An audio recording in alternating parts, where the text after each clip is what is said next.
Hello friends, আজকে আবারও একটা তালের নতুন রেসিপি নিয়ে চলে এসেছি। আর এখন তো তালের সিজন চলছে, তো তালের রুটির রেসিপিটা না করলে মনটাই ভালো হচ্ছিল না।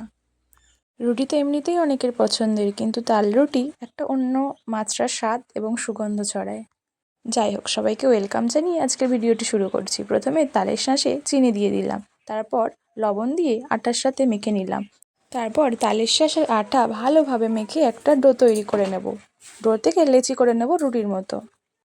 এবার আটা দিয়ে বেলে নেব। বেলাটা একটু মোটা করতে হবে, যাতে তালের স্বাদ আর সুগন্ধ রুটির মধ্যে ভরে ভরে থাকে।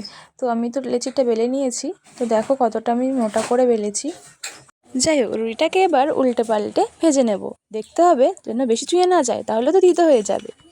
যাই হোক, আজকে চালের রুটির রেসিপিটি ভালো লাগলে লাইক, কমেন্ট এবং শেয়ার করে দিন। আর আমার চ্যানেল নতুন হয়ে থাকলে এরকম সুন্দর রেসিপি দেখার জন্য বা পাওয়ার জন্য চ্যানেলটিকে অবশ্যই সাবস্ক্রাইব করে নিন।